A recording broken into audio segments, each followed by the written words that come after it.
Alhamdulillah nahmaduhu wa nasta'inuhu wa nastaghfiruhu wa natubu ilaih wa na'udzu billahi min syururi anfusina wa sayyiati a'malina may yahdihillahu fala mudilla lahu wa may yudlil fala hadiyalah wa asyhadu an la ilaha illallah wahdahu la syarika lah wa asyhadu anna Muhammadan abduhu wa rasuluhu la nabiyya ba'dah. Ya ayyuhalladzina amanu taqullaha haqqa tuqatih wa la tamutunna illa wa antum muslimun. Fa inna ahsanal kalami kalamullah wa khairal huda huda Muhammadin sallallahu alaihi wasallam. Wa syarrul umuri muhdatsatuha wa kullu muhdatsatin bid'ah wa kullu bid'atin dhalalah wa kullu dhalalatin finnar. Para hadirin dan hadirat yang dirahmati oleh Allah Subhanahu wa taala, alhamdulillah pada kesempatan kali ini kita bisa berkumpul dengan izin Allah Subhanahu wa taala dalam rangka membahas suatu isu yang sedang ramai dibicarakan oleh kaum muslimin di Indonesia, demikian juga di dunia secara umum, tentang isu ISIS, yaitu tentang suatu khilafah yang didirikan yang dalam bahasa Arab dikenal dengan Daesh, yaitu Daulah Islamiyah ya, lil Iraq wa Syam, yaitu kerajaan khilafah Islamiyah yang ada di Irak dan di negeri Syam. Tentunya mengenal mereka adalah perkara yang sangat penting, terutama banyak dari saudara-saudara kita kaum muslimin yang terpedaya dengan mereka sehingga mendukung mereka, bahkan menyatakan diri sebagai anggota dari mereka ya, padahal mereka tidak tahu hakikat daripada daulah ini, daripada khilafah Islamiyah atau ISIS ini. Dan mengenal keburukan merupakan perkara yang disunahkan oleh Nabi sallallahu alaihi wasallam. Sebagaimana dalam satu hadis Hudzaifah bin Yaman radhiyallahu taala anhu pernah berkata, kana an-nasu yas'aluna Rasulullah sallallahu alaihi wasallam 'anil khair wa kuntu as'aluhu 'anil syarr makhafata ayudrikani. Orang-orang bertanya kepada Nabi sallallahu alaihi wasallam tentang kebaikan-kebaikan. Adapun aku bertanya kepada Rasulullah sallallahu alaihi wasallam tentang keburukan-keburukan. Aku khawatir keburukan-keburukan tersebut menjumpaiku. Dalam syair seorang penyair berkata, araftu syarra la li syarri walakin li tawqihi. Man lam ya'rifi syarra minal khairi yaqa fihi. Aku mengenal keburukan bukan untuk mengerjakan keburukan tersebut, tetapi untuk menjauhi keburukan tersebut. Barang siapa yang hanya mengenal kebaikan dan tidak mengenal keburukan, maka dia akan terjerumus dalam keburukan tersebut. Karenanya menjelaskan tentang keburukan suatu kaum yang tersesat adalah perkara yang penting dalam syariat. Dan ini jauh-jauh telah diingatkan oleh Nabi sallallahu alaihi wasallam. Nabi SAW menjelaskan tentang suatu firqah yang sangat buruk yang dikenal dengan firqah Khawarij. Dialah firqah yang pertama kali muncul dalam Islam, firqah Khawarij, dan tidak ada hadis-hadis yang banyak berbicara tentang suatu firqah sebagaimana hadis-hadis yang berbicara tentang firqah Khawarij, suatu kelompok yang merupakan kelompok sempalan dari Islam yang memiliki pemahaman takfir, mudah mengkafirkan kaum muslimin dan juga sangat mudah membunuh kaum muslimin. Di antara hadis-hadis tersebut ya, suatu saat Rasulullah sallallahu alaihi wasallam sedang membagi ghanimah. Ghanimah dibagikan kepada para sahabat, tiba-tiba ada seorang bernama Dzul Khuwaisirah At-Tamimi, dan dia adalah nenek moyangnya orang-orang Khawarij. Dia tidak setuju dengan pembagian Nabi sallallahu alaihi wasallam. Dan dia mengatakan, "Ya Muhammad, i'dil, wahai Muhammad, adilah engkau dalam membagi ghanimah." Maka Rasulullah SAW kaget, ada seorang yang memprotes Nabi seakan-akan Nabi tidak adil. Maka Nabi berkata, "Waihaka, faman ya'dil wa illam a'dil." Siapa yang mau adil kalau saya tidak adil? Saya ini utusan Allah Subhanahu wa taala. Kalau saya tidak adil, terus siapa yang adil? Jadi nampak di sini bahwasanya orang-orang Khawarij ya, adalah orang-orang yang gulu, berlebih-lebihan dalam agama, sehingga sampai-sampai Nabi sallallahu alaihi wasallam sendiri dia tidak menganggap Nabi tidak adil, sehingga dia protes terhadap keputusan Nabi dalam membagi ghanimah. Kemudian Nabi sallallahu alaihi wasallam mengatakan, "Yakhruju min dhi'i hadzal rajul aqwamun tahkiruna salatakum ma'a salatihim wa siyamakum ma'a siyamihim." Akan keluar dari orang ini suatu kaum yang kalian merasa minder jika membandingkan salat kalian dengan mereka, dan kalian akan merasa minder jika kalian membandingkan puasa kalian dibandingkan dengan puasa mereka. Ini isyarat dari Nabi sallallahu alaihi wasallam bahwasanya kelompok Khawarij adalah orang-orang yang gulu, berlebih-lebihan dalam beribadah. Sampai-sampai para sahabat yang ibadahnya luar biasa masih dikatakan oleh Nabi, kalian akan merasa minder jika membandingkan puasa kalian wahai para sahabat dibandingkan dengan puasa mereka. Kalian akan merasa minder jika membandingkan salat kalian wahai para sahabat dibandingkan dengan salatnya orang-orang Khawarij. Yamrukuna minad din kama yamrukus sahmu minar ramiyah. Mereka keluar dari agama sebagaimana keluarnya anak panah tatkala menembus hewan yang dipanah. Para hadirin dan hadirat yang dirahmati oleh Allah Subhanahu wa taala. Rasulullah sallallahu alaihi wasallam dalam banyak hadis telah memperingatkan kita akan bahaya sikap berlebih-lebihan dalam beragama. Rasulullah sallallahu alaihi wasallam bersabda, "Iyyakum wal ghulu fa innama ahlaka man kana qablakumul ghulu." Hati-hatilah kalian terhadap sikap ekstrim berlebih-lebihan. Sesungguhnya yang telah membinasakan umat-umat terdahulu adalah sifat berlebih-lebihan, sikap berlebih-lebihan. Dan kita tidak boleh memiliki sikap berlebih-lebihan dalam beragama, baik dalam peribadatan apalagi dalam masalah akidah. Bahkan Nabi SAW mengucapkan hadis ini tatkala Rasulullah SAW mengingatkan para jamaah haji.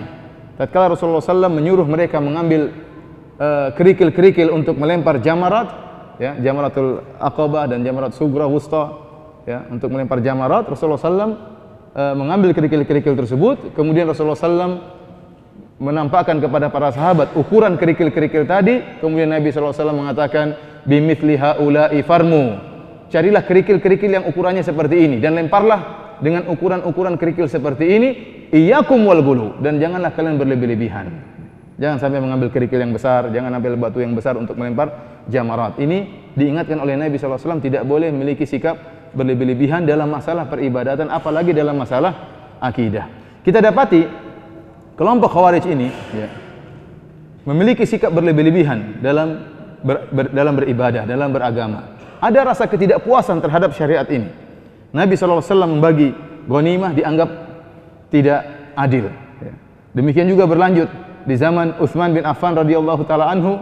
Utsman bin Affan radhiyallahu taala anhu yang Rasulullah SAW begitu memuji Utsman sampai Rasulullah SAW mengatakan, ala astahi min rajulin yastahi minhul malaikah.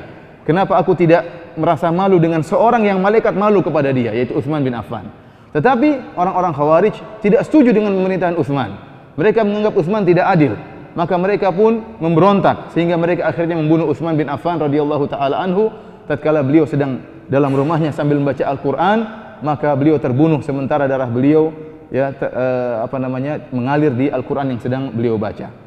Padahal siapa lagi yang lebih adil seperti Utsman bin Affan? Siapa lagi yang lebih saleh dan bertakwa seperti Utsman bin Affan? Tetapi orang-orang Khawarij tidak pernah puas. Dia menganggap para sahabat, ya, tidak adil. Dia menganggap para sahabat, ya, harus sempurna, sehingga mereka pun memberontak terhadap Utsman dan membunuh Utsman. Demikian juga di zaman Ali bin Abi Thalib. Di zaman Ali bin Abi Thalib mereka pun protes kepada Ali bin Abi Thalib. Mereka mengkafirkan Ali bin Abi Thalib gara-gara Ali bin Abi Thalib hanya mengirim surat kepada Muawiyah. Ya, gara-gara mengirim surat kepada Muawiyah, Ali bin Abi Thalib dikafirkan. Ya, gara-gara Ali dan Muawiyah mengadakan perjanjian, ya, di antara dua kelompok ini, kelompok Ali dan kelompok Muawiyah, maka orang-orang Khawarij pun mengkafirkan Ali bin Abi Thalib radhiyallahu taala anhu. Oleh karenanya Khawarij muncul secara kelompok itu di zaman Ali bin Abi Thalib. Muncul secara kelompok besar, muncul di zaman Ali bin Abi Thalib, membangkang dari pemerintahan Ali bin Abi Thalib. Yang sebelumnya mereka bersama Ali bin Abi Thalib. Namun tatkala mereka mendapati sikap-sikap Ali yang mereka tidak benar, mereka langsung mengkafirkan Ali bin Abi Thalib dan memberontak dan berusaha untuk membunuh Ali bin Abi Thalib. Keluarlah 6.000 dari pasukan Ali bin Abi Thalib membelot dan ingin menyerang Ali bin Abi Thalib. Mereka adalah orang-orang Khawarij, 6.000 orang. Tatkala itu Ibnu Abbas radhiyallahu ta'ala anhuma datang kepada Ali bin Abi Thalib. Ibnu Abbas mengatakan, biarlah wahai Ali, saya ingin berdialog dengan mereka, siapa tahu mereka sadar. Kata Ali, ini akhafu alaik, saya khawatir kau akan dibunuh wahai Ibnu Abbas. Ibnu Abbas adalah sepupunya Nabi sallallahu alaihi wasallam. Maka Ibnu Abbas radhiyallahu ta'ala anhuma mendatangi 6.000 orang-orang Khawarij dan dia memakai pakaian yang sangat indah tatkala itu untuk bertemu dengan orang-orang Khawarij. Tatkala bertemu dengan orang-orang Khawarij, yang pertama dikritiki pakaiannya Ibnu Abbas. Kenapa kau pakai pakaian yang indah seperti ini wahai Ibnu Abbas? Ya, Ibnu Abbas mengatakan Rasulullah SAW pernah memakai yang lebih indah daripada yang saya pakai. Kemudian Ibnu Abbas membacakan firman Allah Subhanahu wa taala, Qul man harrama zinatallahi allati akhraja li ibadihi wa thayyibati minar rizq. Katakanlah, siapakah yang mengharamkan perhiasan dan keindahan yang Allah keluarkan bagi hamba-hambanya dan perkara-perkara yang baik. Dari sini sudah nampak bagaimana orang-orang Khawarij, mereka sikap ekstrim. Mereka memandang seorang yang soleh tidak boleh pakai baju yang bagus. Seorang yang soleh harus pakaiannya kumal, ya, harus pakaiannya jelek, ya, tidak rapi. Itu orang yang soleh. Sehingga waktu Ibnu Abbas memakai pakaian yang indah, mereka protes. Padahal diperbolehkan dalam syariat Islam. Terjadi dialog antara Ibnu Abbas dengan mereka, sehingga akhirnya 2000 sadar dan bergabung dengan Ali bin Abi Thalib, tinggal 4000. Maka kemudian terjadilah peperangan yang dahsyat antara pasukan Ali dengan pasukan Khawarij, sehingga akhirnya terbunuhlah sebagian besar mereka, dan sebagian kecil mereka kemudian kabur lari, kemudian melanjutkan pemikiran Khawarij mereka. Tatkala Ali bin Abi Thalib membunuh orang-orang Khawarij, Ali bin Abi Thalib menyuruh pasukannya untuk mencari seorang mayat dari orang-orang Khawarij tersebut yang memiliki sifat yang pernah digambarkan oleh Nabi SAW. Nabi pernah menjelaskan dalam hadisnya, ada seorang di kalangan orang-orang Khawarij yang dia tangannya buntung, kemudian di tangan buntungnya tersebut seperti ada daging yang tumbuh semacam tai lalat yang besar, kemudian di tai lalat tersebut ada uraian rambut yang putih. Setelah Ali membunuh orang-orang Khawarij, kata Ali, carilah orang tersebut. Saya mendengar Nabi mengatakan bahwasanya di antara mereka ada orang yang seperti ini. Maka pasukan Ali bin Abi Thalib pun mencari orang tersebut di antara mayat-mayat orang Khawarij. Setelah mereka cari, tidak ditemukan. Maka Ali menyuruh mereka untuk mencari lagi. Rasulullah SAW menyatakan ada sifat seperti itu. Mereka mencari, enggak menemukan. Akhirnya Ali bin Abi Thalib yang cari sendiri. Maka dia melihat ada tumpukan-tumpukan mayat, kemudian dia pindahkan mayat-mayat yang menumpuk tersebut. Ternyata di bawahnya ada mayat sebagaimana sifat yang disebutkan oleh Nabi SAW, yaitu ada seorang yang tangannya buntung, kemudian di ujung tangan buntungnya tersebut ada semacam tai lalat besar, kemudian ada rambut-rambut putih yang terurai dari tai lalat tersebut. Maka Ali bin Abi Thalib pun sujud bersyukur kepada Allah Subhanahu wa taala karena dia telah membunuh orang-orang Khawarij yang diperintahkan oleh Nabi SAW untuk membunuh mereka. Para hadirin dan hadirat yang dirahmati oleh Allah Subhanahu wa taala, ini sejarah kecil tentang Khawarij, dan para ulama menyebutkan orang-orang yang selamat dari peperangan Ali bin Abi Thalib, orang-orang Khawarij, mereka kemudian terpencar-pencar dan mereka kemudian melanjutkan pemikiran mereka, dan orang-orang Khawarij akan terus ada sampai hari kiamat kelak. Dalam hadis disebutkan, yakhruju akhiruhum ma'ad dajjal. Terakhir mereka keluar bersama Dajjal. Oleh karena para ulama mengatakan orang-orang Khawarij akan muncul setiap zaman, ada orang-orang Khawarij. Ada satu zaman mereka besar, kemudian mereka kecil, mereka besar lagi, kemudian mereka tumbuh, ada pemimpinnya, kemudian hancur lagi. Demikianlah orang-orang Khawarij akan tumbuh silih berganti, ya, sampai hari kiamat mereka akan terus muncul. Kenapa saya membahas tentang orang-orang Khawarij? Karena saya dapati banyak ulama di zaman sekarang ini yang menyatakan bahwasanya ISIS merupakan Khawarij. Seperti ulama-ulama yang ada di Arab Saudi, kemudian juga seperti Imam Masjidil Haram, Syekh As-Sudais juga menyatakan mereka adalah Khawarij. Dan kalau kita perhatikan sifat-sifat mereka sama dengan sifat-sifat Khawarij. Nanti akan saya sebutkan bagaimana sifat-sifat Khawarij yang ada pada sifat-sifat ISIS. Oleh karenanya, para hadirin dan hadirat yang dirahmati oleh Allah Subhanahu wa taala, ya, kalau memang mereka adalah orang-orang Khawarij, ya tentunya, ya, mereka kelompok seperti ini harus benar-benar, ya, jangan dibiarkan, ya. Jangan sampai membiarkan saudara-saudara kita bergabung dengan mereka, karena mereka bergabung, ya, dengan kebatilan dan mereka memperjuangkan jalan syaitan meskipun ibadah mereka luar biasa. Ingat orang-orang Khawarij, kata Nabi SAW, tahkiruna salatakum ma'a salatihim. Wahai para sahabat, kalian akan merasa minder jika membandingkan solat kalian dibandingkan dengan solat mereka. Itu solat para sahabat, apalagi solat kita. Para sahabat saja solatnya yang luar biasa, kalau dibandingkan dengan solatnya orang Khawarij, nggak ada apa-apanya. Puasa sahabat yang luar biasa dibandingkan dengan puasanya orang Khawarij, nggak ada apa-apanya. Ibnu Abbas tatkala melihat mereka, Ibnu Abbas melihat lutut mereka seperti bergumpal keras. Kenapa? Saking sering mereka sujud. Saking sering mereka sujud. Jidat mereka hitam, wajah mereka pucat karena sering sholat malam dan puasa. Luar biasa, ada ciri-ciri ibadah, ya, yang nampak pada tubuh mereka. Tetapi kata Nabi SAW, kilabun nar, kilabun nar, kilabun nar. Anjing-anjing neraka, anjing-anjing neraka, anjing-anjing neraka. Ya, Rasulullah SAW menyuruh untuk membunuh mereka. Kata Nabi SAW, syarru qatla tahta adimis sama. Ya. Orang yang terbunuh yang paling buruk di bawah kolong langit adalah orang-orang Khawarij. Dalam hadis yang lain kata Nabi sallallahu alaihi wasallam, syarrul khalqi wal khaliqah, yaitu makhluk terburuk di alam semesta ini adalah orang-orang Khawarij. Yang menakjubkan mereka beribadah. Yang menakjubkan mereka mengagungkan Allah Subhanahu wa taala.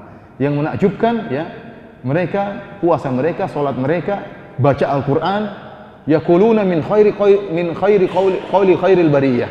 Mereka mengucapkan perkataan-perkataan terindah, kata Nabi sallallahu alaihi wasallam. Artinya apa? Orang-orang Khawarij kalau berbicara yang keluar Al-Qur'an, sunnah, Al-Qur'an, sunnah, Al-Qur'an. Tetapi kata Nabi sallallahu alaihi wasallam mereka bodoh. Ya, yaqra'una Al-Qur'an la yujawizu taraqiyahum. Mereka membaca Al-Qur'an namun tidak melewati kerongkongan mereka. Artinya mereka hanya baca di lisan mereka namun mereka salah dalam menafsirkan Al-Qur'an. Inilah sebab utama yang menyebabkan Khawarij terpuruk adalah kejahilan dan kebodohan. Sikap berlebih-lebihan dalam beragama kemudian disertai dengan kebodohan, maka akan menimbulkan ya pembunuhan dan pembantaian yang tanpa dalil sama sekali sebagaimana yang kita lihat dipraktekkan oleh ISIS. Para hadirin dan hadirat yang dirahmati Allah Subhanahu wa taala, saya akan membicarakan tentang ISIS dari 3 sisi ya. Sisi pertama dari sisi khilafah yang mereka bentuk. Sisi kedua, saya akan bicarakan tentang apakah mereka Khawarij atau bukan. Sisi yang ketiga, saya akan sebutkan tentang dampak buruk yang ditimbulkan oleh ISIS bagi kaum muslimin secara umum. Yang pertama, mengenai khilafah yang mereka bentuk. ISIS ya, Islamic State of Iraq and Syam ya, and Suria ya. Ini sebenarnya ya, ada yang mengatakan mereka adalah sempalan dari Al-Qaeda. Mereka sempalan dari Al-Qaeda meskipun sebagian mereka mengingkari. Mereka mengatakan kami kelompok lain. Al-Qaeda punya amir, punya pemimpin yang dibaiat, kami juga punya pemimpin yang dibaiat. Namun mereka ini, kalaupun kita katakan mereka sudah ada sebelumnya, namun mereka baru diadakan baiat secara resmi baru-baru saja dengan pemimpin mereka yang bernama Abu Bakar Al-Baghdadi. Abu Bakar Al-Baghdadi, dan sudah disebarkan YouTube di mana dia berkhutbah. Kemudian di dalam khutbahnya dia mengatakan, inni qad wullitu alaikum walastu bi khairikum. Dia mengatakan sungguhnya aku telah diangkat menjadi khalifah meskipun aku bukanlah orang terbaik di antara kalian.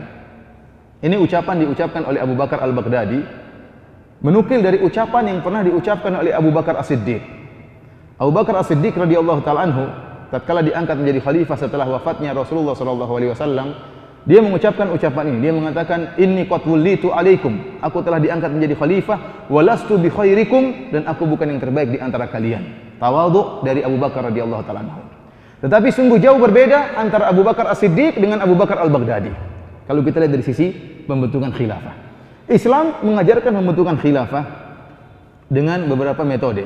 Metode pertama, penunjukan, ada khalifah yang sudah resmi, ya, kemudian memilih khalifah selanjutnya.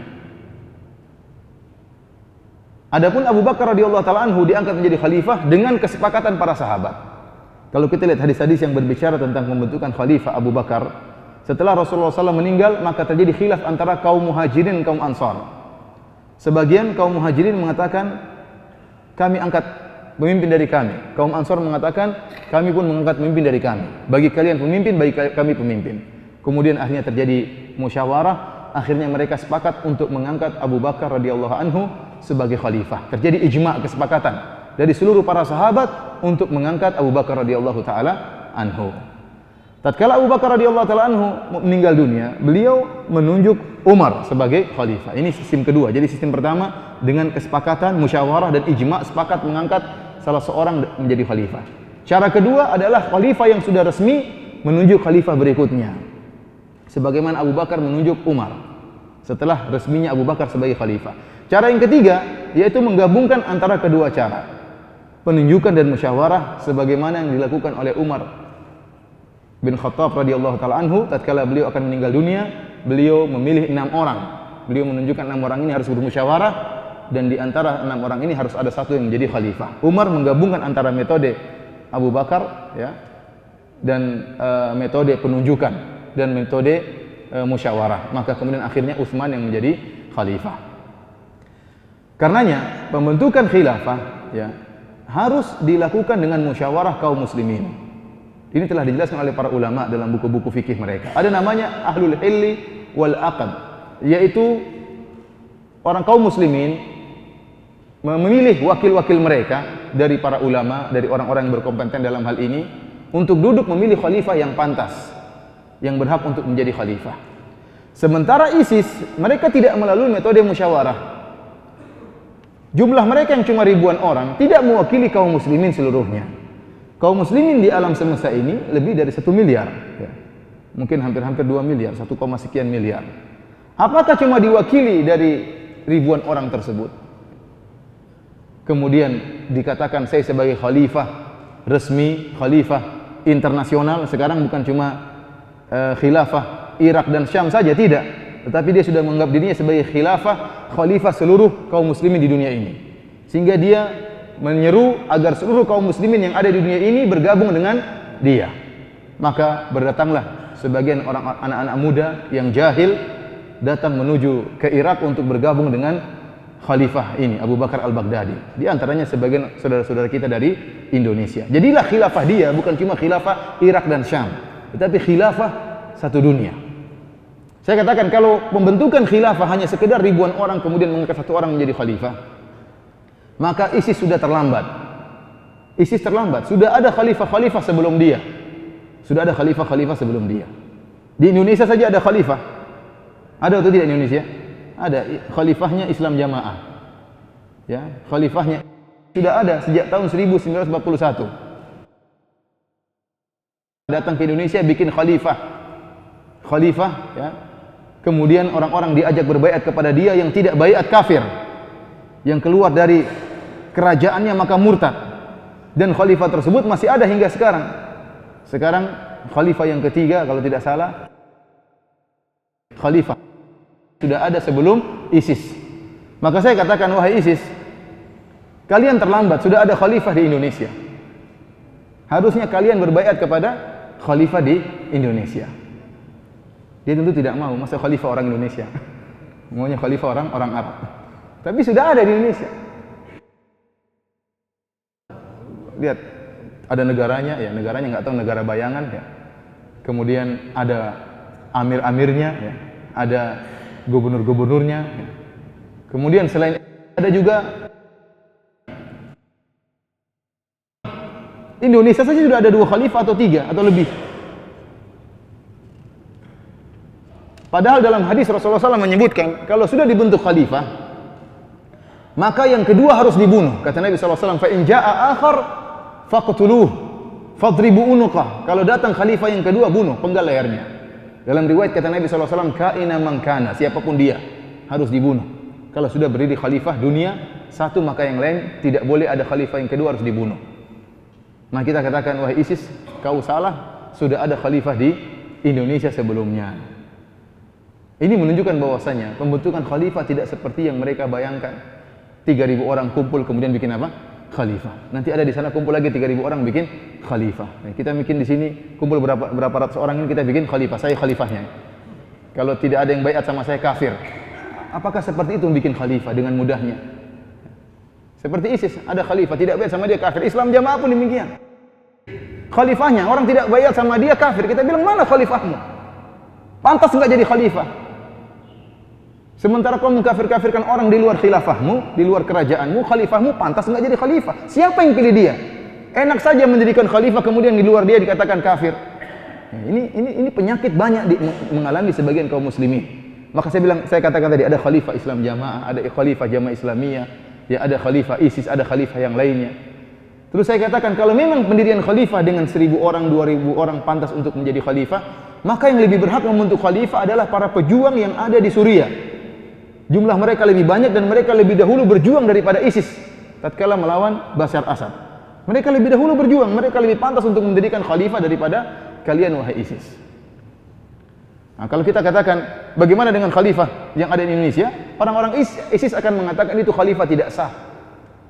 Kita pun demikian, khalifah kamu juga tidak sah. Apakah ada negara model seperti kalian? Mana negara Islam kalian? Mana? Negara yang tidak ada pabrik gula pun tidak ada di negara tersebut.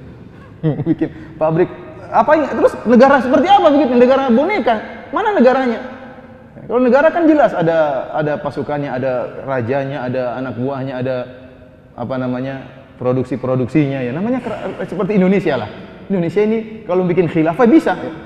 Artinya semua sudah tertata ya.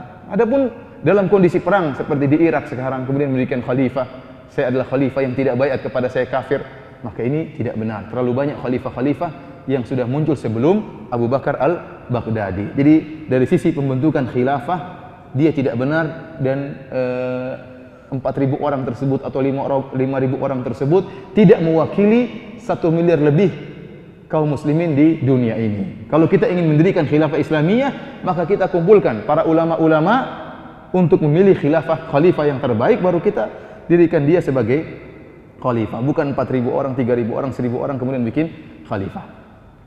Ini sisi pertama, bahwasanya khilafah mereka tidak sah dan tidak benar. Yang kedua, para hadirin dan hadirat yang dirahmati oleh Allah Subhanahu wa taala, dari sisi sifat-sifat khawarij yang ada pada mereka. Kalau kita perhatikan ISIS ini, sifat-sifat khawarij ada pada diri mereka. Contohnya seperti sabda Nabi sallallahu alaihi wasallam tentang orang-orang khawarij, kata Nabi sallallahu alaihi wasallam, hudatsaul asnan, mereka anak-anak muda. Dan benar, mereka semua anak-anak muda, enggak ada orang tua di antara mereka. Kalau kita cek orang-orang ISIS, anak-anak muda. Bahkan khalifahnya pun Abu Bakar al-Baghdadi masih muda. Entah sudah 40 tahun atau belum, masih muda. Masih sangat muda. Yang lain juga masih sangat muda. Kemudian kata Nabi sallallahu alaihi wasallam, sufahaul ahlam, mereka orang bodoh. Dan ini benar. Di ISIS tidak ada ulamanya sama sekali. Semua orang pendiri ISIS orang-orang majhul yang tidak dikenal. Abu Fulan tidak pernah dikenal dalam dunia Islam. Tidak pernah dikenal punya karya tulis ilmiah. Apakah ahlul hadis, apakah ahli tafsir, apakah ahli fikih? Enggak ada seorang pun ulama bersama mereka, enggak ada. Maka mereka benar-benar orang-orang jahil. Bagaimana mendirikan suatu negara tidak ada ulamanya? Bagaimana mendirikan suatu negara tidak ada ulamanya? Tanyakan kepada orang-orang ISIS, mana ulama mereka? Enggak ada seorang pun, tidak ada. Terus bagaimana Anda mendirikan khalifah tidak ada ulamanya? Bagaimana Anda mendirikan khilafah Islamiyah tanpa ada ulama? Justru ulama dunia semua mencela mereka. Termasuk ulama-ulama yang mereka jadikan rujukan sebelumnya seperti Abu Muhammad Al-Maqdisi, Ayman Zawahiri, ini ulama-ulama yang keras yang suka mengkafirkan Arab Saudi. Arab Saudi dikafirkan, ulama Arab Saudi dikafirkan. Ulama-ulama yang suka mengkafirkan ini pun tidak setuju dengan ISIS.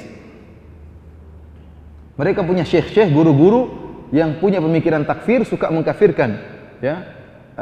Arab Saudi aja kafir, apalagi Indonesia ya, lebih utama untuk dikafirkan. Ya, Arab Saudi dikafirkan, ulama mereka dikafirkan. Ya. Ulama-ulama yang suka mengkafirkan ini pun tidak setuju dengan ISIS. Maka ini ciri yang paling buruk yang ada pada diri mereka. Ternyata tidak ada seorang alim pun bersama mereka. Saya katakan bagaimana mendirikan suatu negara tanpa ada orang alim pun. Kemudian ciri-ciri yang lain dari Khawarij adalah takfir. Sikap mereka yang mudah mengkafirkan kaum muslimin. Dan ini yang sangat berbahaya yang dimiliki oleh mereka, yang mengantarkan mereka untuk mudah menumpahkan darah kaum muslimin. Kita lihat orang-orang ISIS, kalau kita lihat video-video yang mereka upload di YouTube dan yang lainnya, mengerikan. Yang membunuh berjenggot, orang ISISnya berjenggot, kemudian bertakbir. Yang dibunuh juga berjenggot, yang dibunuh juga bertakbir. Yang dibunuh mengucapkan asyhadu alla ilaha illallah. Mengerikan, pemandangan yang mengerikan. Ya. Muslim membunuh muslim. Gara-gara kenapa? Dia tidak setuju dengan ISIS dibunuh. Yang dibunuh adalah para pejuang. Dibunuh adalah para pejuang yang sedang berjuang, dibunuh oleh orang-orang ISIS.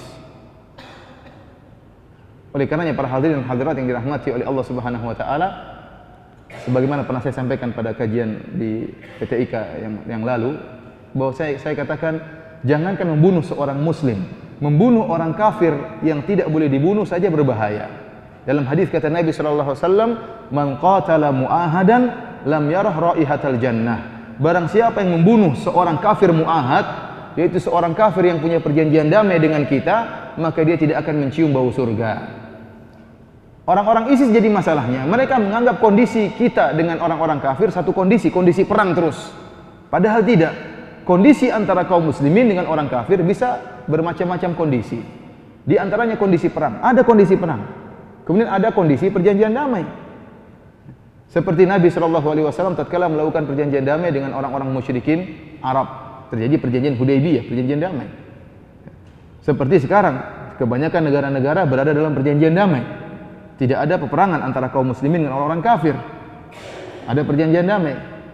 Oleh karenanya orang-orang kafir ada 4 model dalam Islam. Yang pertama adalah kafir harbi. Kafir harbi adalah orang kafir yang berperang dengan kita. Inilah yang halal darahnya dan inilah yang halal hartanya. Ini halal, kafir harbi. Kafir yang kedua seperti namanya kafir mu'ahad. Kafir mu'ahad adalah seorang kafir yang mengadakan perjanjian damai antara mereka dengan kita. Maka orang kafir seperti ini tidak boleh dibunuh. Yang ketiga adalah kafir musta'man. Kafir musta'man adalah kafir yang berperang dengan kita, tetapi dia meminta pengamanan untuk bertemu dengan kita. Maka boleh kita amankan setelah kita setuju, meskipun kita berperang dengan dia, namun dia minta diamankan dan kita setuju, maka tidak boleh dibunuh.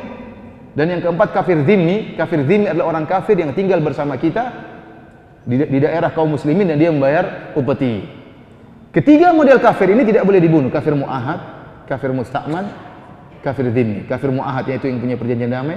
Kafir musta'man itu orang kafir yang berperang dengan kita namun minta pengamanan. Dan kafir zimmi itu orang kafir yang tinggal di daerah kaum muslimin dan bayar upeti, tidak boleh dibunuh. Kata Nabi SAW, "Man qatala mu'ahadan lam yarah raihatal jannah."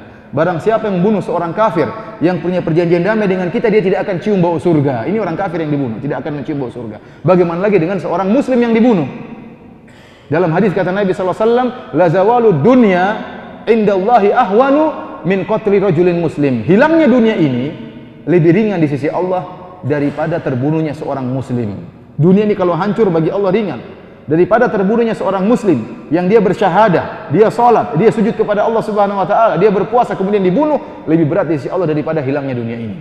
Bagaimana lagi yang dibunuh oleh ISIS adalah para pejuang yang ada di antara mereka hafal Quran, di antara mereka adalah para dai, kemudian dibunuh dengan bangganya oleh orang-orang ISIS.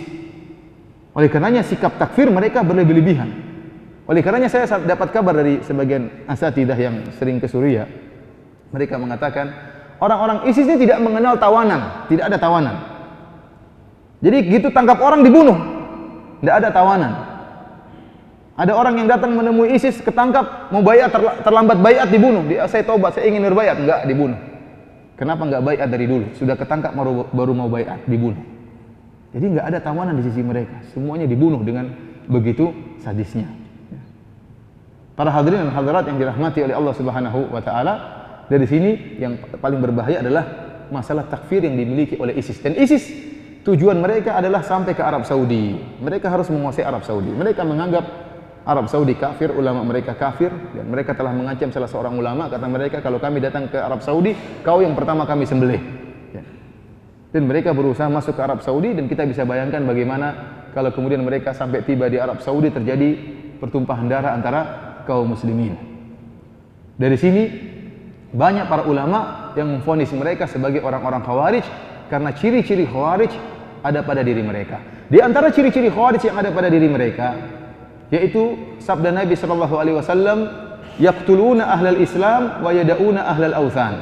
Mereka membunuh orang-orang Islam dan mereka membiarkan orang-orang kafir. Dan ini benar-benar dilakukan oleh ISIS. Kita bilang, ISIS, kalau kalian adalah pejuang sejati, berjihadlah melawan orang-orang Yahudi di Israel kalau kalian pejuang sejati. Kenapa harus berperang di Irak membunuh kaum muslimin? Sana pergi ke Yahudi, sana perangi Amerika. Apa jawaban mereka? Orang-orang murtad yang harus pertama dihabisi. Jadi orang-orang Irak dianggap murtad. Ini yang pertama dihabisi dulu, orang kafir belakangan. Ya, mereka tidak punya andil dalam peperangan melawan orang-orang Yahudi, enggak. Mereka tidak punya andil peperangan dalam memerangi orang-orang Yahudi. Justru yang mereka perang adalah orang-orang Islam terlebih dahulu. Jadi itu target mereka utama adalah Arab Saudi. Dan mereka berharap untuk bisa masuk di Arab Saudi, kemudian terjadi pertumpahan darah antara kaum muslimin. Yang menyedihkan juga apa yang dialami oleh saudara-saudara kita pejuang yang ada di Suriah.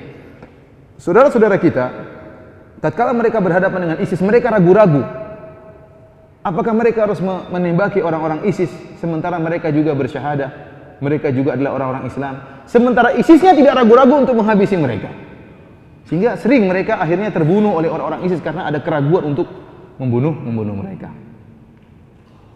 Para hadirin dan hadirat yang dirahmati oleh Allah Subhanahu wa taala, maka saya katakan sikap mudah mengkafirkan yang ada di tanah air kita itu masih lebih ringan daripada sikap orang-orang ISIS. Karena tatkala ISIS mendeklarasikan khilafahnya, maka yang begitu mendukung mereka adalah orang-orang yang bergabung dalam jamaah yang memang memiliki pemikiran seperti ini, bahwasanya pemerintah tagut, pemerintah kafir, polisi semuanya kafir, ABRI semuanya kafir, ya. Tatkala datang ISIS maka dialah yang pertama kali mendeklarasikan, kemudian ikut mendukung apa? Orang-orang ISIS dan juga anak buahnya. Sehingga sekarang mereka terpecah dua.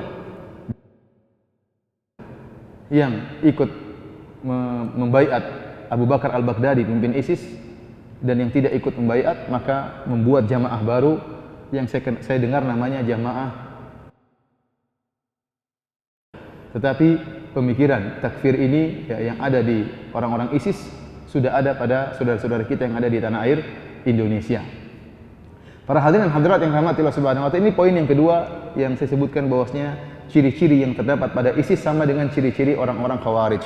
Adapun poin yang terakhir yang ingin saya bahas pada kesempatan kali ini, yaitu dampak buruk yang ditimbulkan oleh ISIS terhadap kaum muslimin, ya. Kita alhamdulillah, ya, kita sadar bahwasanya kondisi antara kaum muslimin dengan orang-orang kafir tidak mesti dalam kondisi perang. Terkadang ada kondisi damai, terkadang ada perjanjian damai. Dan alhamdulillah Islam berkembang di banyak negara. Kita mendengar Islam, bukan cuma Islam, sunnah.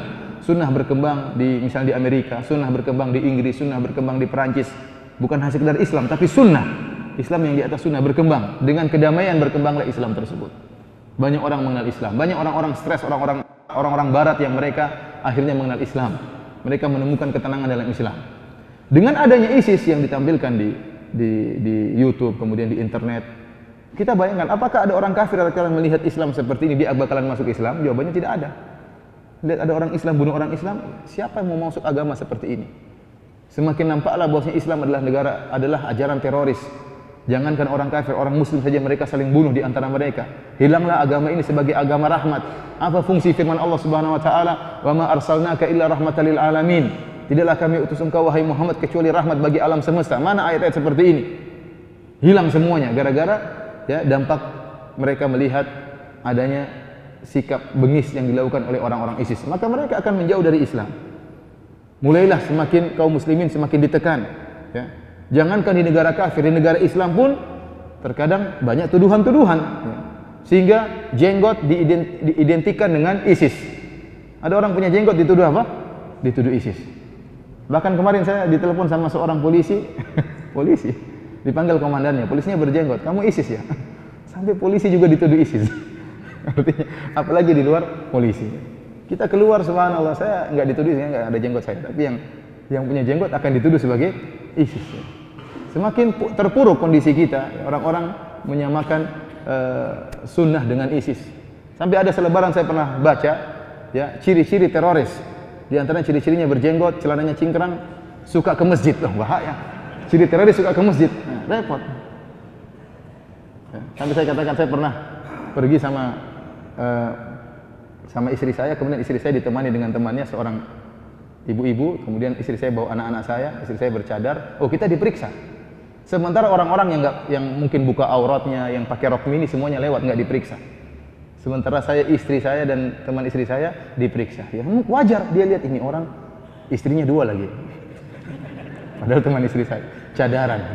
Ya wajar dia periksa. Ya saya nggak bisa menyalahkan. Sampai istri saya marah-marah. Ya. Temannya juga marah-marah. Kata dia, Pak Satpam, kita nih kalau mau ngebom ngapain bawa anak-anak? Ya? Kalau orang ngebom nggak pakai cadar, ngebom masuk pakai mungkin malah penampilan seperti orang-orang biasa. Namun demikianlah kita tidak bisa menyalahkan. Dahulu saya masuk di bandara, ya. Tidak pernah istri saya ditanya, tidak pernah disuruh dibuka cadarnya. Sekarang kemana-mana, bahkan ke Sulawesi harus dibuka cadarnya dilihat. Kenapa? Ada isu teroris. Dikhawatirkan yang naik pesawat adalah teroris. Wajar. Ini kewajaran yang timbul di masyarakat. Oleh karenanya kita harus jelaskan bahwasanya ISIS, ya, mereka hanya menipu orang-orang dengan menampakkan sunnah, dengan menampakkan tauhid, namun mereka bukan di atas ajaran yang benar. Bahkan sebagian ulama seperti Syekh Nasir Sa'ad bin Nasir Asy-Syafri hafizahullah taala, salah seorang ulama yang pernah datang ke tanah air kita dan kemudian juga pernah mengisi pengajian di Masjid Istiqlal. Dia menjelaskan bahwasanya ISIS ini sebenarnya adalah orang-orang sekuler, orang-orang Ba'thi yang mereka sudah ada lama di Irak. Dan mereka ya sebenarnya tidak suka dengan tauhid dan sunnah. Tetapi mereka memanfaatkan sebagian orang untuk dijadikan boneka, untuk menarik perhatian kaum muslimin di dunia ini. Oleh karena tatkala mereka berbicara dengan orang-orang Arab Saudi, mereka menggunakan nama sunnah. Tapi kalau mereka berbicara dengan orang-orang misalnya orang-orang Maghrib, orang-orang Libya, kemudian orang-orang Maghrib, mereka menggunakan perkataan ulama-ulama Malikiyah. Kalau mereka berbicara dengan misalnya dengan Ikhwanul Muslimin, maka mereka menggunakan perkataan tokoh-tokoh Ikhwanul Muslimin. Jadi mereka hanya memanfaatkan untuk mengumpulkan seluruh massa dari mana-mana untuk berkumpul bersama mereka. Dan sebenarnya mereka bukanlah orang-orang yang menyeru kepada sunnah. Orang-orang menyeru kepada sunnah itu hanyalah boneka yang mereka munculkan. Abu Bakar Al-Baghdadi sebagai khalifah itu bukan siapa-siapa. Tidak punya jasa apa-apa, tidak dikenal sebelumnya. Siapa dia? Orang majhul, tidak ada yang mengenal. Tapi di belakang dia banyak orang-orang ba'thi, pemikiran ba'thi yang memiliki pemahaman nasionalis Irak dan dia sosialis dan dia benci terhadap Islam. Hanya mereka memanfaatkan orang-orang Islam untuk menarik perhatian muslimin di dunia ini supaya bergabung dengan mereka. Karenanya beliau menasihatkan, kalau ada anak Anda ketahuan ingin pergi ke Irak bergabung dengan ISIS, maka di antara bentuk kasih sayang Anda kepada anak Anda, laporkan ke polisi.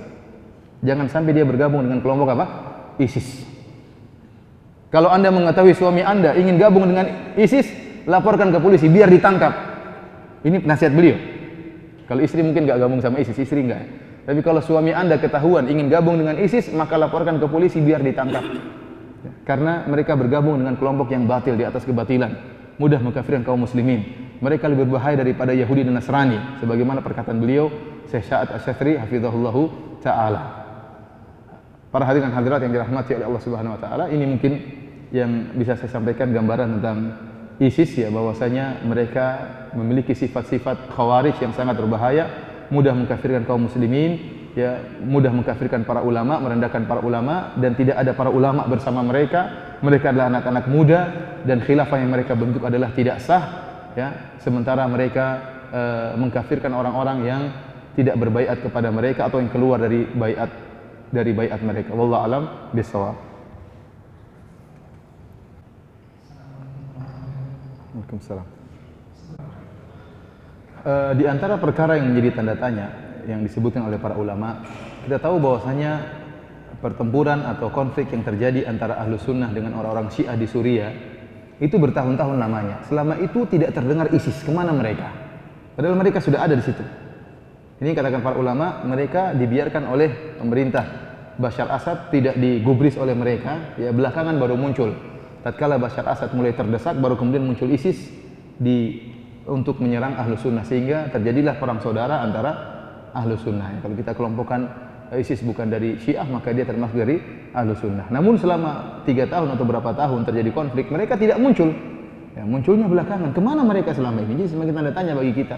Mereka adalah kelompok yang ditunggangi oleh orang-orang di belakang Abu Bakar Al-Baghdadi. Saya katakan Abu Bakar Al-Baghdadi itu orang biasa, nggak tahu siapa dia, majhul, tidak dikenal, ilmunya tidak ada. Dia hanya boneka yang ditunggangi oleh orang-orang di belakang dia, orang-orang ba'thi. Sampai-sampai Syekh Sa'ad Asy-Syafri mengatakan, seandainya dia sudah tidak diperlukan, maka dia yang pertama akan dibunuh oleh orang-orang ISIS ke depan hari, di kemudian hari. Wallahu alam bishawab. Namun saya katakan bahwasanya ISIS adalah isu yang dimanfaatkan oleh banyak sisi. Di antaranya isu ISIS dimanfaatkan oleh orang-orang Syiah. Orang-orang Syiah sampai kemarin Jaluluddin Rahmat mengatakan bahwasanya ciri daripada teroris adalah tauhid. Bayangkan, ciri teroris adalah apa? Tauhid. Ini penghinaan terhadap tauhid. Kita bilang kalau begitu ciri Syiah apa? Syirik kalau begitu. Kalau ciri teroris adalah tauhid, ciri Syiah adalah apa? Kesyirikan. Bagaimana tauhid dijadikan sebagai ciri teroris? Padahal kita tahu bahwasanya ahlu sunnah yang berjalan di atas tauhid begitu menjelaskan tentang bahayanya khawarij. Sehingga seakan-akan ISIS ini sangat berbahaya daripada yang lain. Padahal Syiah jauh lebih berbahaya daripada ISIS. Kita harus cerdas. ISIS adalah cuma segelintir orang di Indonesia yang kemudian ikut-ikutan. Ada beberapa orang simpatisan yang benar-benar anggota pun saya tidak tahu benar anggota atau tidak. Tapi kebanyakan hanya simpatisan, senang, kemudian menyimpan video-video mereka, akhirnya ketangkap misalnya. Dan mereka tidak terorganisir. Tapi kalau Syiah adalah bahaya yang terorganisir. Dan sudah banyak mereka berbuat ulah di negara-negara kaum muslimin. Maka saya katakan bahwasanya isu ISIS dimanfaatkan oleh orang Syiah untuk menjatuhkan ahlu sunnah, ya, sehingga orang melupakan tentang bahaya Syiah. Dan bisa jadi juga ISIS dimanfaatkan oleh orang kafir, orang-orang kafir yang tidak suka dengan Islam. Kita bilang ISIS salah, namun kesalahan dia semakin dimanfaatkan oleh orang-orang kafir. Dia tugas kita menjelaskan tentang kesalahan ISIS agar kaum muslimin tidak terpedaya, dan juga kita mengingatkan bahaya-bahaya yang sesungguhnya. Kita sedang sekarang dalam dunia politik, tentu banyak perkara-perkara yang terkadang tidak kita pahami. Tugas kita hanya menyampaikan yang di depan kita yang kita pahami kepada masyarakat. Wallahu a'lam bishawab. Ya roda sahakum payakun. Jadi apa yang Tuan Guru bicarakan tadi itu sudah menjadi pemikiran bangsa dan negara. Kita sudah seminar dengan Kompolnas. Pertama membahas masalah Syiah di Bandung. Yang kedua masalah ISIS. Kemudian kita sudah ada suatu program terobosan kreatif akan menjadikan Bandung sebagai objek penelitian tentang dua hal tadi. Kita akan buat konsep MOU penyelenggara negara dengan FKUB, Forum Komunikasi Umat Beragama. Sudah kita hubungi Kapolda di sana dengan intelijen. Nah, kita penyelenggara negara mendampingi untuk menyentuh mereka. Dan kalaupun ada dana, kita pertanggungjawabkan. Tapi yang menyerap dana nanti Forum Komunikasi Umat Beragama. Kemudian dana ini transparankan. Tadi Tuan Guru sudah membicarakan mereka muda-muda, imannya tipis dan rata-rata miskin. Berdasarkan penelitian. Berdasarkan penelitian. Nah ini. Jadi inilah yang akan kita coba upaya preventif. Ya. Sudah kita bahas di Kompolnas. Jadi mudah-mudahan ini. Saya bicara preventif saja, pencegahan dini. Nah, tapi kita tidak mungkin, saya sebagai seorang polisi, saya bukan ahli agama. Tapi saya pengamal agama saya Islam. Nah, mudah-mudahan hasil pertemuannya dan notulennya nanti. Mudah-mudahan kita ini semuanya bisa berdakwah lagi kepada mereka. Tolong siapkan kitab-kitabnya. 2 pusaka Rasulullah itu. Siapkan. Kita datang ke mereka, jangan mengkultuskan, memponis mereka. Nah, ini.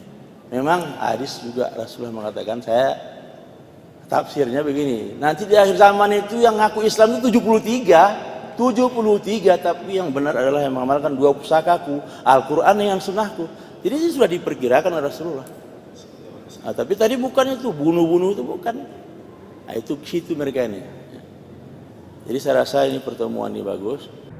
Masukan dari beliau tadi, ya perkara yang penting adalah mendakwahi mereka-mereka yang sudah terindikasi terpengaruh dengan pemikiran-pemikiran ISIS atau pemikiran-pemikiran sesat yang lainnya. Dan saya lihat ini alhamdulillah ya sangat dipraktekkan oleh pemerintah Arab Saudi. Pemerintah Arab Saudi benar-benar mengirimkan para ulama, para duat ke penjara-penjara ya untuk berdiskusi dengan orang-orang seperti ini ya. Karena dan banyak yang sadar alhamdulillah ya. Dan kita katakan bahwasanya di antara cara untuk menghentikan mereka ya, kalau hanya sekedar fisik terkadang pemikiran tidak hilang, tapi yang paling penting adalah mencari akar pemikiran mereka, kemudian dialog dengan mereka, menghilangkan syubhat-syubhat mereka, ini yang paling penting. Maka seandainya misalnya pemerintah Indonesia bekerja sama dengan para duat ya untuk mengirim para duat ke orang-orang bermasalah tersebut, anak-anak muda yang kemudian terindikasi memiliki pemikiran-pemikiran Khawarij atau ISIS. Ya, ini sangat indah. Semoga mereka dapat hidayah ya. Sebagaimana tadi kita sebutkan Ali bin Abi Thalib ya mengirim Ibnu Abbas radhiyallahu taala anhuma untuk berdialog dengan orang-orang Khawarij sehingga akhirnya sepertiga dari mereka sadar. Ini semakin menunjukkan kepada kita pentingnya ilmu karena dalam pemikiran mereka ada syubhat, ada kerancuan yang harus dihilangkan. Wallahu a'lam bishawab. Assalamualaikum warahmatullahi wabarakatuh. Waalaikumsalam. Ada yang ingin saya tanyakan dari Ustaz. materi tadi.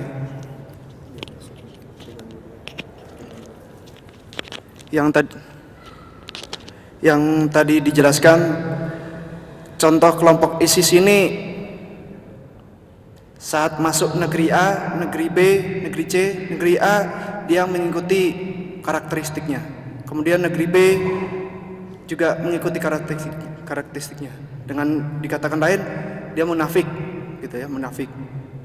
Kemudian kita tidak usah berpikir sampai jauh di sana, tapi intinya kita membentengi diri untuk tidak masuk ke Indonesia. Jangan sampai kelompok ini masuk ke Indonesia.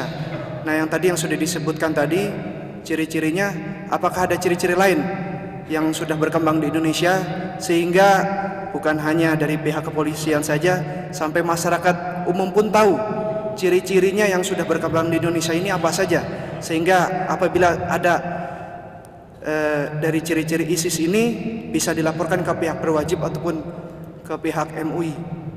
Mungkin itu saja ciri-ciri yang sudah berkembang di Indonesia, ISIS yang sudah berkembang di Indonesia.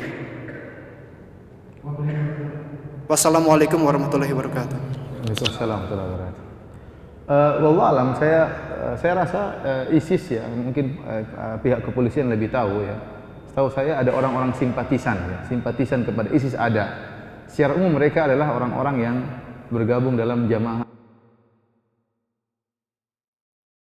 Ya, itulah orang-orang yang sekarang mengacu untuk membela ISIS ya. Tidak semuanya, sebagian dari Ustadz Abu Bakar Ba'asyir dan murid-muridnya. Sebagian mereka tidak setuju dengan kebijaksanaan Ustadz Abu Bakar Ba'asyir, sehingga mereka terpecah menjadi dua. Adapun ciri-ciri khusus, saya rasa mereka belum terbentuk sebagaimana yang ada di Irak. Yang ada cuma simpatisan, kemudian berangkat ke sana, tapi membuat pergerakan di sini, wallahu alam, saya rasa belum ada ya. Mungkin polisi lebih tahu, tapi sejauh yang saya tahu hingga saat ini belum ada pergerakan khusus, belum ada tindakan khusus yang mereka lakukan. Yang ada adalah tindakan-tindakan sebelumnya, seperti imam itu sudah ada sejak dulu di tanah air kita, sehingga begitu muncul ISIS mereka tertarik karena sama dengan apa yang mereka perjuangkan selama ini, sehingga mereka menyatakan bergabung dengan Abu Bakar al-Baghdadi, pimpinan dari orang-orang ISIS. Wallahu a'lam bishawab. Jadi ada bagusnya juga mungkin dari pihak ulama ataupun polisi mungkin mengadakan radikalisasi.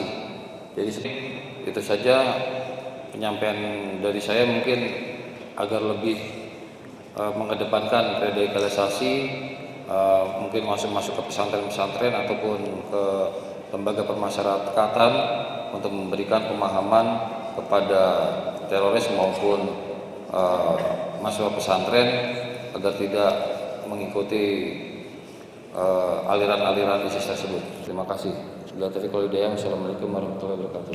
Waalaikumsalam warahmatullahi wabarakatuh. Ya, masukan yang baik dari beliau ya. Perlu ada orang-orang yang menasihati mereka-mereka yang terindikasi ISIS, terutama orang-orang yang dahulu pernah seperti mereka, seperti mereka. Kita dikatakan bahkan buah dia dahulu, maka dia lebih ngerti apa sih cara berpikir orang-orang ini, dan dia lebih mudah untuk menasihati mereka. Orang seperti ini bagus untuk dikirim untuk menasihati orang-orang yang memiliki pemikiran takfir. Wallahu a'lam bishawab. Assalamualaikum warahmatullahi wabarakatuh. Ustadz, saya mau tanya. Halo. Tadi Ustadz di materi menyampaikan bahwa Ibnu Abbas pernah berdialog dengan orang-orang Khawarij dan berhasil menyadarkan setidaknya 2.000 orang Khawarij. Karena tadi Ustadz juga menyatakan bahwa ISIS memiliki ideologi yang mirip dengan Khawarij, saya ingin bertanya Ustadz, kira-kira poin-poin apa yang didialogkan oleh Ibnu Abbas sehingga dapat menyadarkan sepertiga dari orang-orang Khawarij tersebut? Terima kasih. Ibnu Abbas radhiyallahu ta'ala anhu waktu itu berdialog tentang 3 poin yang mereka proteskan, dan itu berkaitan dengan Ali bin Abi Thalib, bukan khusus mengenai umum masalah. Mereka protes tentang sikap hukum yang dilakukan oleh Ali bin Abi Thalib yang mereka tidak setuju, yang mereka anggap seluruh perkara ini menyelisih hukum Allah Subhanahu wa taala. Saya lupa secara detailnya, tapi ada disebut oleh para ulama. Namun 3 perkara tersebut berkaitan dengan masalah hukum yang tidak sesuai dengan, menurut mereka tidak sesuai dengan hukum Islam. Karena orang-orang Khawarij setelah itu mengatakan inil hukmu illa lillah, hukum hanyalah milik Allah, dan mereka anggap Ali tidak setuju, tidak sesuai dengan hukum Allah, melakukan hukum-hukum yang tidak sesuai dengan hukum Allah Subhanahu wa taala, maka mereka pun mengkafirkan Ali gara-gara hal tersebut ya. Meskipun ada kemiripan teologi antara ISIS dengan orang Khawarij, tentu mungkin syubhatnya berbeda karena yang dilakukan Ali tidak lagi dilakukan oleh orang-orang sekarang, lain lagi. Oleh karenanya tentu pembahasannya perlu pembahasan lebih dalam antara dialog antara para ustadz dengan orang-orang ISIS. Syubhatnya berbeda meskipun terangkum pada syubhat yang sama. Semua hukum hanyalah milik Allah Subhanahu wa taala. Tapi apa yang dilakukan oleh Ali tidak sama yang dilakukan oleh orang-orang sekarang. Allah alam bishawab. Demikian saja apa yang bisa disampaikan pada kesempatan kali ini. Semoga pertemuan kita pada kesempatan ini ya diberkahi oleh Allah Subhanahu wa taala, dan semoga kita bisa menasihati saudara-saudara kita agar tidak terpengaruh dengan pemikiran ISIS ya, pemikiran yang sangat indah nampaknya ya, tetapi ternyata menyelisihi apa yang diajarkan oleh Rasulullah sallallahu alaihi wasallam. Bagaimana kita melihat kebengisan yang mereka lakukan, kesadisan yang mereka lakukan, ini semua jauh dari ajaran Rasulullah sallallahu alaihi wasallam. Demikian Allah taala alam bisawab, wabillahi taufik wal hidayah. Assalamualaikum warahmatullahi wabarakatuh.